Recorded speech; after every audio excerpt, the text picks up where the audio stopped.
তাহলে এখন এটা আমরা কী প্রেশার মাপি, আমরা কী ধরনের প্রেশার মাপি এটাই আমরা? Blood pressure. হ্যাঁ, ব্লাড প্রেশার কোন কোন অ্যাসপেক্ট দেখি? ব্লাড প্রেশার কী করে?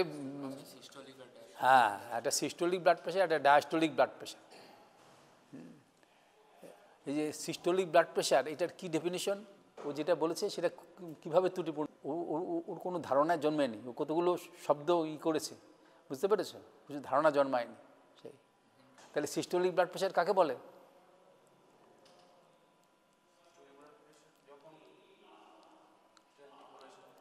এই তুমি বলো।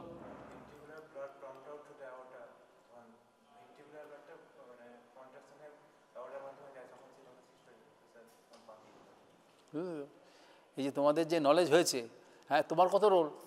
হ্যাঁ, 105। সিস্টোলিক ব্লাড প্রেশারের ডেফিনেশন কি?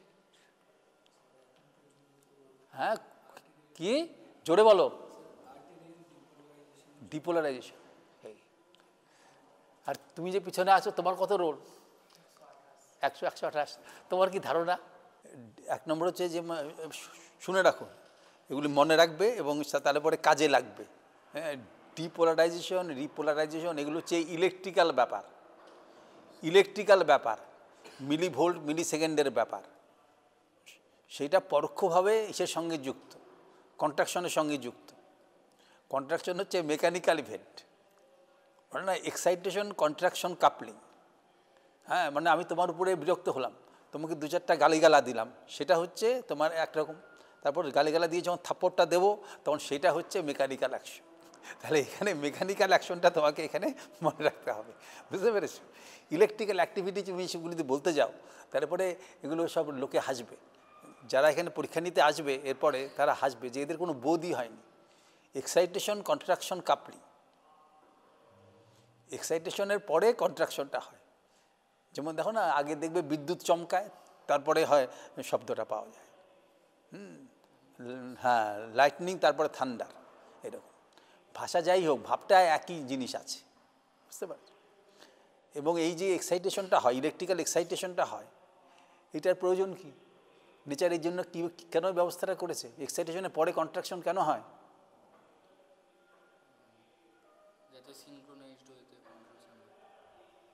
সেটা আবার কী জিনিস সিনক্রোনাইজড? সেটা তো আর অন্য ধরনের। সিনক্রোনাইজড মানে একই সঙ্গে যদি কাজ করে কেউ, বুঝতে পেরেছো? একই সঙ্গে যদি কেউ কাজ করে, তাহলে সেটাকে সিনক্রোনাইজেশন বলা হয়। এই বাগানে যারা কাজ করছে, দুজনে যদি একই সঙ্গে কোপায়, তাহলে পরে সেটাকে সিনক্রোনাইজড বলবে। হ্যাঁ, কাজে এটার সঙ্গে সিনক্রোনাইজেশন। নেচার এটা করেছে কি জন্য?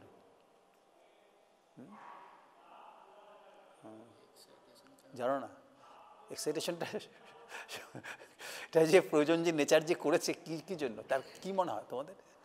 এতদিন তো হয়ে গেল। এক্সাইটেশনের কাজটা হচ্ছে মূলত হচ্ছে ক্যালসিয়ামটার যোগান দেওয়া। ওইটা হলে পরে, এক্সাইটেশন হলে পরে ক্যালসিয়ামটা, ইন্টারসেলুলার ক্যালসিয়ামটা বাড়ে, বেশিরভাগ ক্ষেত্রেই বাড়ে। আর সেটার সঙ্গে মস্তিষ্কের যোগাযোগ আছে নার্ভাস সিস্টেম দিয়ে, যে আমার ইচ্ছা অনুযায়ী সেখানে ক্যালসিয়ামটা বাড়বে কী করে? তার মানে ইলেকট্রিক্যাল অ্যাক্টিভিটিটা সেখানে নার্ভ দিয়ে যাবে, বুঝতে পারছি? এক্সাইটেশনটার সঙ্গে সেখানে ক্যালসিয়ামটা লিবারেটেড হবে, তবে তো কন্ট্রাকশনটা হবে। এই জন্য তোমার আছে। কাজেই এক্সাইটেশনের জন্য ডিপোলারাইজেশনে কতগুলো বললে সবাই হাসবে। এখানে তোমার বলতে হবে যে যেহেতু রক্তনালীতে প্রেশারটা আসছে হার্টের কন্ট্রাকশন রিল্যাক্সেশনের জন্য, সেই জন্যই চাপটা সবসময় পরিবর্তনশীল। চাপটা যেটা হচ্ছে সেটা সবসময় সময়ের সঙ্গে পরিবর্তনশীল। হ্যাঁ, যেমন দেখবে রোড ট্রাফিক একটা দিনের একটা সময় পিকে পৌঁছায়, অফিস টাইম বলে না, অফিস টাইম, অন্য সময় আবার খুব কমে যায়। গভীর রাত্রে 1-2টো গাড়ি যায়, তখনই ক্রিমিনাল অফেন্সগুলো হয়, বুঝতে পেরেছো তো? এখন সেই জন্য এক্ষেত্রে তোমার উচ্চতম চাপ যেটা, সেটা হচ্ছে সিস্টোলিক প্রেশার, আর যেটা নিম্নতম চাপ সেটা হচ্ছে ডায়াস্টোলিক প্রেশার। এটা শুধু ব্লাড ভেসেলের ক্ষেত্রে না, হার্ট চেম্বারের ক্ষেত্রেও। লেফট ভেন্ট্রিকেলের সিস্টোলিক প্রেশার আর ডায়াস্টোলিক প্রেশার কত হবে? তোমার কত রোল জানি বলে ভুলে গেছি, 110 বলে না, কত 127। হ্যাঁ, তোমার সেক্ষেত্রে তোমার ওই সিস্টোলিক প্রেশার, এবং ওই ডায়াস্টোলিক প্রেশার লেফট ভেন্ট্রিকেলের কত হবে? নর্মালি 120 হবে হচ্ছে সিস্টোলিক ব্লাড প্রেশার লেফট ভেন্ট্রিকেলের, আর লেফট ভেন্ট্রিকেলের ডায়াস্টোলিক ব্লাড প্রেশার যেটা ওটা নর্মালি স্যার 80 হবে, 80 হবে। মিলিমিটার অফ এইটি। 80 যদি হয় তাহলে লেফট ভেন্ট্রিকেল গেলে রক্ত আসবে কোথা থেকে ডায়াস্টলের সময়? লেফট এট্রিয়ামে। লেফট এট্রিয়ামের চাপ কত? লেফট এট্রিয়ামে কত চাপে থাকে? এতে আমাদের এইগুলো পরে আবার মানে প্রথমে রাগ হয়, তারপরে হাসি পায় যে এরকম অবস্থা থাকলে পরে কি হবে। লেফট ভেন্ট্রিকেল দিয়ে ব্লাডটা আসবে কোথা থেকে? লেফট এট্রিয়ামে। লেফট এট্রিয়ামে 5-6 এরকম মিলিমিটার অফ মার্কারি থাকে তার চাপ অ্যাভারেজ। তাহলে লেফট ভেন্ট্রিকেলের প্রেশার একদম জিরোতে যদি না যায়, জিরো মানে অ্যাটমসফেরিক প্রেশারে না আগে যা যায়, তাহলে লেফট ভেন্ট্রিকেলে ব্লাডটা যাবে কী করে? এই জন্য লেফট ভেন্ট্রিকেলের সিস্টোলিক প্রেশার হচ্ছে এওটার সিস্টোলিক প্রেশার থেকে 1-2 বেশি হবে। তাহলে ব্লাডটা লেফট ভেন্ট্রিকেল থেকে রাইট ভেন্ট্রিকেলে যাচ্ছে কী করে? বুঝতে পারছো? আর ডায়াস্টোলিক প্রেশার জিরো হবে, ডায়াস্টোলিক প্রেশার শিথিল হয়ে যাবে, তবে তো লেফট এট্রিয়াম থেকে লেফট ভেন্ট্রিকেলে যাবে। বুঝতে পেরেছো? ওই যে কার্ডিয়াক সাইকেলের প্রেশার ভলিউম লুপ দেখবে, নেমে এসছে যখন অ্যাসিমিলেশন ফেজ একদম জিরোর কাছাকাছি চলে এসছে, তারপরে আবার একটু একটু বাড়ছে, তারপরে আবার বাড়ছে। হ্যাঁ, সেগুলো লুপটা যেরকম আছে, বুঝলি তো? কাজেই তোমার যদি কনসেপশন না থাকে, শুধু এই সাউন্ড দেখলাম এই করলাম, তাহলে তো কিছুই হবে না, শিক্ষা কিছুই হবে না। এখন পশ্চারে যদি প্রেশার মাপতে হয় তাহলে কী করতে হবে? যে একজন শুয়ে থাকবে, তোমাদের মধ্যে একজন শুলো, এই 5 মিনিট শুলো, তারপরে তার ব্লাড প্রেশারটা মাপলে পালসটা দেখলে, তারপরেই তাকে বলতে হবে যে তুমি দাঁড়িয়ে পড়ো, দাঁড়িয়ে থাকবে, আর কাপটা বাঁধা থাকবে। দুজন দরকার পড়বে, 3জন দরকার পড়বে। একজনের উপর এক্সপেরিমেন্টটা হবে, সে শুয়ে থাকবে, তারপরে সে হঠাৎ করে দাঁড়িয়ে পড়বে। দাঁড়িয়ে পড়লে কি হবে? তখন সেক্ষেত্রে সিস্টোলিক প্রেশারটা প্রথমে একটু কমবে, খুব বেশি কমবে না, কারণ সেটা ব্যারোরিসেপ্টর দিয়ে ম্যানেজড হবে। কেন কমবে? সেটা গ্র্যাভিটি কাজ করছে। কিন্তু গ্র্যাভিটি কাজ করলেই যে প্রেশার সবসময় কমবে তার কি মানে আছে? কোনো ফিজিক্সের বইয়ে লেখা আছে যে একটা কাচের যে ইউটিউব, সেটা পজিশনের অনুযায়ী তার ইসের পরিবর্তন হয়, ফ্লোয়ের পরিবর্তন হয়, এরকম কোথাও লেখা আছে? কোথাও দেখেছো? ইনপুট আউটপুট দুটোর আলাদা, মানে একটাতে প্রেশার বেশি আছে বা ফ্লো হচ্ছে, হ্যাঁ, তা সেটা যদি পজিশনে একই থাকে, যে কোনো পজিশনে সেটা একই ফ্লো হবে। প্রেশার ডিফারেন্স থাকে যদি সেম থাকে, তার অবস্থানের জন্য সেটা নির্ভর করে না। তার কারণ কি? সেটা রিজিড ওয়াল। আর আমাদের হচ্ছে ব্লাড ভেসেলগুলো হচ্ছে প্লায়াবল, নরম।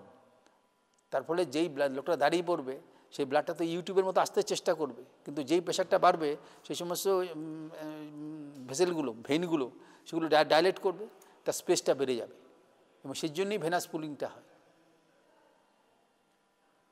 ভেনাস পুলিংটা ন্যাচারালি প্রিভেন্ট করার জন্যই তোমার জিরাফের দেখো এত টল, অথচ ওর চামড়াটা অত টাইটভাবে লেগে থাকে কেন? ওটা ন্যাচারালি একটা প্রোটেক্টিভ ডিভাইস, বুঝতে পারছো? এই ইলাস্টিসিটির জন্য সেখানেই হয়। তার প্রেশারটা তার এখানে কার্ডিয়াক ফিলিং একটু কমলো, ভেনাসটান একটু কমলো, প্রেশার সিস্টোলিক প্রেশার একটু কম হবে, তারপর প্রায় নর্মালি কারেক্ট করে দেবে। হ্যাঁ, আর ডায়াস্টোলিক প্রেশারটা একটু বেশি হবে, ব্যারোডিসিপ্টর মেকানিজমে একটু বেশি হবে। আর পালস রেটটা তুমি সেটা লক্ষ্য করবে যে কী এরকম হয়, প্রেশারের সঙ্গে পালস রেটের যে সম্পর্ক আছে সেটা তুমি বোঝার চেষ্টা করবে। যদি সম্পর্ক না থাকে তাহলে কী করতে হবে? একজনকে শোবে, যখন একজন শোবে, প্রথমে শোয়ার পরে এই 2 মিনিট অপেক্ষা করে, মানে 5 মিনিট অপেক্ষা করতে, তোমাদের রেস্টই আছো, প্রেশার পালস ভালো করে দেখে নেবে, তারপর সে দাঁড়িয়ে পড়বে, তারপর প্রেশারটা প্রথমে, তারপর ওই সময় যতটা দ্রুত সম্ভব, আর এইটা লাগানো থাকবে, অস্কালটেটরি মেথডই সরাসরি করবে, কারণ তোমার তো জানাই আছে শুয়ে যখন তার প্রেশার তো জানাই আছে, কাজে সেই জন্য তুমি অস্কালটেটরি মেথডই প্রথমে একবারই করবে, সঙ্গে সঙ্গে করবে, তার থেকে 2 মিনিট বাদে, তার থেকে আরও 2-5 মিনিট বাদে আবার একটা করবে, দেখবে যে সেটা কি চেঞ্জ হয়, বাদেও কোনো চেঞ্জ হয় না, হয় কি না, হয়তো কিছুই পেলে না তুমি, যে নর্মালি আছে যা আছে। এইভাবে হচ্ছে তোমার পশ্চারের টেস্ট। আর এক্সারসাইজের টেস্ট করতে হবে কি? ওই একই রকমভাবে একজন থাকবে সাবজেক্ট, আর 2জন কাজ করবে, প্রেশারটা মাপবে, সেটা কাগজে লিখে খাতায় লিখে রাখবে যে systolic blood pressure, diastolic blood pressure, এটা হচ্ছে পালস। তারপর তাকে বলবে যে আইদার সে হপ করবে অথবা এই করিডোরটায়, মানে তার খুব মানে বেশি বার না, ওই 2-3 বার সে ঘুরে সঙ্গে সঙ্গে চলে আসবে, আর এটা এখানে হাতে লাগানোই থাক, বা সেটা নিয়ে ডায়ালটা নিয়ে সে এখানে হাঁটাচলা করে, সঙ্গে সঙ্গে তুমি এইটা প্রেশারটা মেপে নেবে, আর আরেকজন পালসটা দেখবে কি চেঞ্জ হয়। তারপরে 2 মিনিট বাদে বাদে আবার প্রেশারটা দেখবে কীরকমভাবে সেটা নর্মালি ফিরে আসে, তুমি চেঞ্জটা দেখতে পাবে। দেখার পরে তারপর বইয়ে লেখা আছে, যদি সময় থাকে আলোচনা হবে, না হলে পরে বই থেকে পড়ে নেবে, বুঝতে পারছো? তাহলে তোমরা দুটো গ্রুপে ভাগ হয়ে এটা পশ্চার আর ইসের উপর টেস্ট করো। হ্যাঁ, এই যে করো সেইটা, তোমাদের প্র্যাকটিক্যালটা হবে, তারপরে আলোচনাটা হবে। আর তোমাদের এটা বলে দিলাম যে সিস্টোলিক ব্লাড প্রেশারটা হচ্ছে, প্রেশার সবসময় ফ্লাকচুয়েট করছে, ম্যাক্সিমাম যেটা সেটা হচ্ছে সিস্টোলিক প্রেশার, মিনিমাম যেটা হচ্ছে ডায়াস্টোলিক প্রেশার, বুঝতে পারছো? এই ব্লাড ভেসেলের ভিতরে, আর্টারির ভিতরে ডায়াস্টোলিক প্রেশার কী জন্য পাওয়া যায়? ডায়াস্টোলিক প্রেশার কী জন্য পাওয়া যায়? ডায়ালিটেশন, মানে ডায়াস্টল অফ দ্য ভেন্ট্রিকল, মানে ভেন্ট্রিকুলার ডায়াস্টলের সময় যে প্রেশারটা আর্টারির মধ্যে হয়।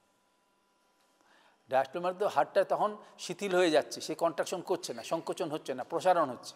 প্রসারণ হলে পরে তাহলে আর্টারির মধ্যে যে রক্ত, তুমি যে রক্তের চাপটা মাপছো আর্টারির মধ্যে, তাহলে ডায়াস্টোলিক প্রেশারটা কেন হয়? ডায়াস্টোলে কী জন্য প্রেশার পাওয়া যায়? প্রেশার কি জিরোতে নেমে আসে না কেন? জিরোতে নেমে আসে না কেন?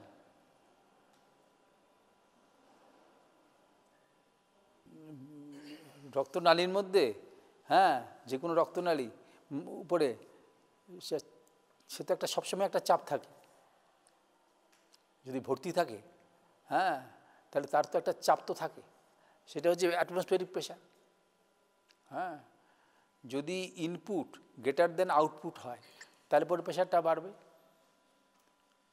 যদি আউটপুটটা ইনপুট থেকে বেশি হয় তাহলে প্রেশারটা ফল করবে, আর দুটো যদি সমান হয় তাহলে পরে স্টেডি প্রেশার থাকবে। এরকম সিস্টোলের সময় যে ব্লাডটা বেরুলো ওখান দিয়ে, এবং তারপরে সে একটা চাপ দিল, অতি অল্প সময়ের মধ্যে আবার একটা সিস্টোল হচ্ছে, কাজে ওইটুক সময়ের মধ্যে ব্লাডটা পেরিফেরিতে পুরোপুরি ড্রেন হতে পারছে না, কারণ সেই জায়গাটা ন্যারো হয়ে রয়েছে, স্মল আর্টেরিওল ন্যারো হয়ে রয়েছে, কাজে ব্লাডটা সব তো যেতে পারছে না, বুঝলি তো?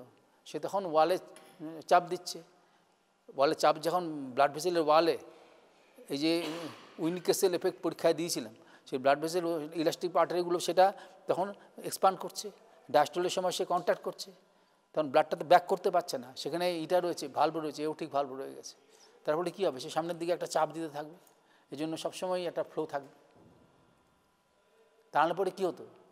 যদি এটা না হতো, তারপর সিস্টোলের সময় প্রেশারটা খুব বেশি হতো, ডায়াস্টোলের জিরো প্রেশারে পরিণত হতো, সেটা হয় না, বুঝতে পারছো? এই হচ্ছে ডায়াস্টোলিক প্রেশারের কারণ। যদি ব্যাকফ্লো হওয়ার সুযোগ থাকে, এওটিক ইনকম্পিটেন্স যদি থাকে, তাহলে ডায়াস্টোলিক ব্লাড প্রেশারটা কম হবে। হ্যাঁ, কাজে এগুলো যদি তোমার যদি ধারণাটা স্পষ্ট না থাকে, তাহলে তোমার শুধু মেপে কিছুই হবে না, বুঝতে পেরেছো? পণ্ডশ্রম হবে, সেটা যে কাউকে বললে পরেই তাকে শিখিয়ে দেওয়া যায়, জিনিসটা তুমি বুঝতে পেরেছো? তুমি দেখবে গিয়ে করোনারি সার্কুলেশনে দেখবে লেফট ভেন্ট্রিকেলের প্রেশার দেখবে, সেটা দেওয়া আছে, সিস্টোল ডায়াস্টোল, সেখানে দেখবে জিরো আছে। এই জন্য বইগুলো শুধু পড়লে হবে না, সেটা নিয়ে চিন্তা করতে হবে যে কেন লিখেছে। হ্যাঁ, তবে তো তোমার জ্ঞান বৃদ্ধিটা হবে। হ্যাঁ, এবার তাহলে পরে তোমরা এইটা যেভাবে বলে দিলাম এক্সারসাইজ করো। প্রথমে আগে রেস্টিং কন্ডিশনে, কটা আছে এখানে, কটা দিয়ে গেছেন উনি? 4টে, 3টে এখানে একটা আছে, এখানে একটা আছে। হ্যাঁ, তাহলে তোমরা করো, এই মোটামুটি জানো এখন, ওই যে এগুলো তো লাইট জ্বালিয়ে এখানে শুয়ে পড়ো, একজন করে শুয়ে পড়ো, শুয়ে পড়ো, 2-3 জন করে গ্রুপটা করো। তোমরা কতজন আছো? 1 2 3 4 5 6 7 8 9 10 11 12 জন আছে, তাহলে 12 জনে ভালোই হয়েছে। তোমরা 3 জন করে করো। হ্যাঁ, 4টে গ্রুপ হবে, 2টো গ্রুপ এক্সারসাইজে করবে, 2টো গ্রুপ পশ্চারে করবে, টাইম আছে। তারপরে এক্সারসাইজটা হয়ে গেলে বা এটা হয়ে গেলে পরে পাল্টাপাল্টি করে করো। হ্যাঁ, এবং খাতা কাগজে লিখে রাখবে, তাহলে ভুলে যাবে। খাতা আছে তো, কাগজ আছে তো? হ্যাঁ, খাতাটা নিয়ে আসো, নিয়ে আসো। খাতার প্রত্যেক খাতায় লিখে রাখবে, তাহলে ভুলে যাবে, এক্স্যাক্ট ভ্যালুটা ভুলে যাবে।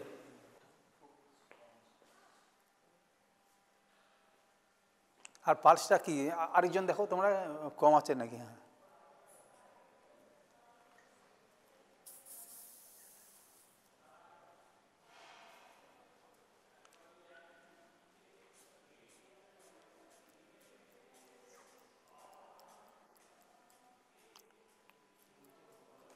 ও তুমি একাই আছো? তারপরে এর পালসটা দেখো, পালসটা দেখো। হ্যাঁ, 86। আর ব্লাড প্রেশার কত পেয়েছো? 90। এগুলো তো এখন তুমি যদি এর উপরে তুমি যদি এক্সারসাইজ করতে চাও, তাহলে পরে এর হবে যে আমি পালসটা দেখব আর তুমি প্রেশারটা সঙ্গে সঙ্গে দেখবে, এবং একে কি বলবে, এই যদি হপ করতে পারে এরকমভাবে, যদি মানে যেমন মানে একটা পয়েন্টে দাঁড়িয়ে যদি হপিং করতে পারে, সেটাও হতে পারে। তাহলে সে সেটা করলো, 5 মিনিট করার পরেই সঙ্গে সঙ্গে সে এটা করবে। এখানে একটু দূরে গিয়ে করলো, তারপরে এসে আবার শুয়ে পড়বে। তুমি প্রেশারটা মাপবে, আমি তাহলে পালসটা দেখবো, যেহেতু তোমার সঙ্গী নেই। আমার কথা বুঝতে পারছো তো? সেই না, না, এটা লাগানো থাকবে, এটা লাগানো থাকবে, এটা লাগানো থাকবে, এটা নাও। তোমার কাছে শুধু স্টেথোটা থাকবে, তুমি এই দুটো হাতে রাখো, বা পকেটে নাও, তুমি পকেটে নাও, পকেটে নাও। অথবা তুমি দৌড়াদৌড়ি করে আসতে পারো এই করিডোর দিয়ে, একবার গেলে একবার আসলে, একবার গেলে একবার আসলে, ঠিক 4 বার হলো। তারপর সঙ্গে সঙ্গে চলে আসবে, এই প্রেশারটা দেখবে, আমি শুধু পালসটা দেখবো। যাও তাহলে তাই করো।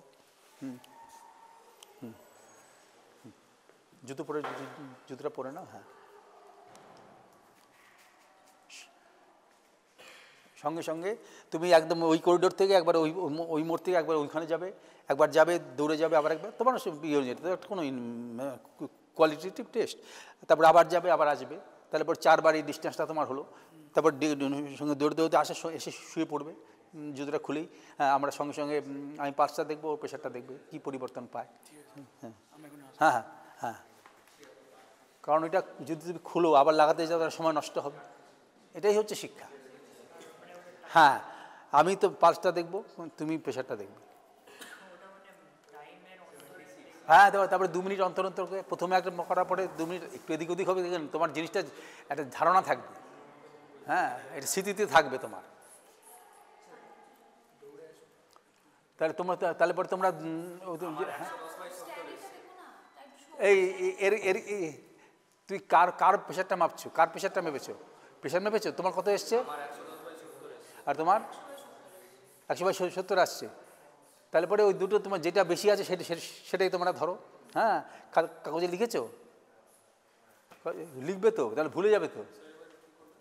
হ্যাঁ, এইবার যদি পশ্চারে করতে হয়, হ্যাঁ, ওর পশ্চারে তোমরা করো। পরে নয় এক্সারসাইজ করবে। এখন পশ্চারে যখন করতে হবে, তখন তোমার এই ক্ষেত্রে তোমার এই যে তুমি ওই পাশে ভিড় হয়ে তুমি এই পাশে চলে আসো, তাহলে পরে ওখানে ভিড়টা কমবে, ওটা ওখানে থাকবে না। না, ওখানে বাধা আছে তো, ঠিক আছে।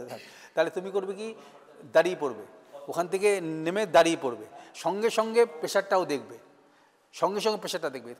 কাজে তুমি কানে স্টেথোটা নাও। আর তুমি, হ্যাঁ, আর তুমি যে পালসটা দেখেছো, তুমি এভাবে চলে আসো, তুমি পালসটা দেখবে, ও দাঁড়িয়ে পড়ার সঙ্গে সঙ্গে। হ্যাঁ, ওখানে লাগিয়ে নাও, বুঝতে পারো না? হ্যাঁ, তারপরে এখানে দাঁড়াও, আবার ভুলতে পারে পজিশনটা অনুযায়ী। হ্যাঁ, তুমি এখান থেকে হবে, দাঁড়িয়ে পড়ো।